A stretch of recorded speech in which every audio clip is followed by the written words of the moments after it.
Christmas Storytime by yours truly, the Fedora Guy.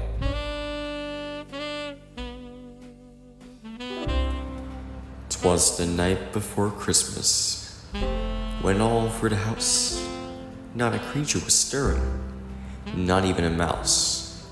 The stockings were hung by the chimney with care, in hopes that Saint Nicholas would soon be there. The children were nestled all snug in their beds, while visions of sugar plums danced in their heads.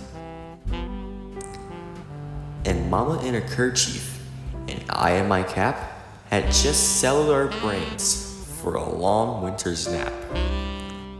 When out on the lawn there arose such a clatter, I sprang from my bed to see what was the matter. Away to the window I flew like a flash, tore open the shutters and threw up the sash. The moon on the breast of the new fallen snow gave a luster of midday to objects below, when what to my wondering eyes did appear but a miniature sleigh and 8 tiny reindeer, with a little old driver so lively and quick, I knew in a moment he must be Saint Nick. More rapid than eagles his coursers they came, and he whistled and shouted and called them by name.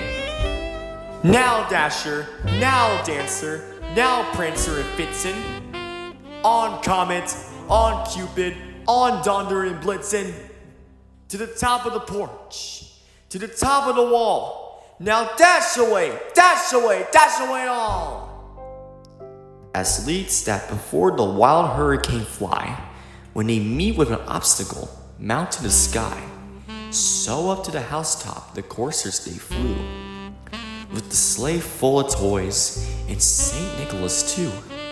And then, in a twinkling, I heard on the roof the prancing and pawing of each little hoof.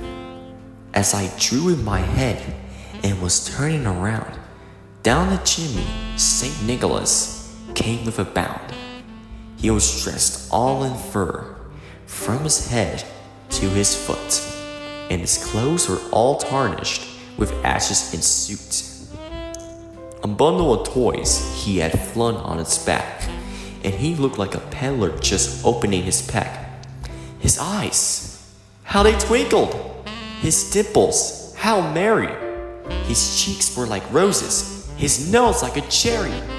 His droll little mouth was drawn up like a bow, and the beard on his chin was as white as the snow. The stump of a pipe he'd held tight in his teeth, and the smoke, it encircled his head like a wreath. He had a broad face and a little round belly that shook when he laughed like a bowl full of jelly. He was chubby and plump, a right jolly old elf, and I laughed when I saw him in spite of myself.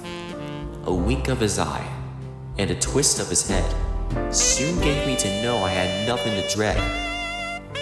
He spoke not a word, but went straight to his work and filled all the stockings, then turned with a jerk, and laying his finger aside of his nose and giving a nod, up the chimney he rose.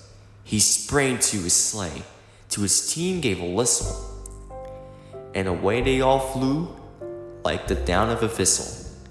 But I heard him exclaim ere he drove out of sight, "Happy Christmas to all, and to all a good night."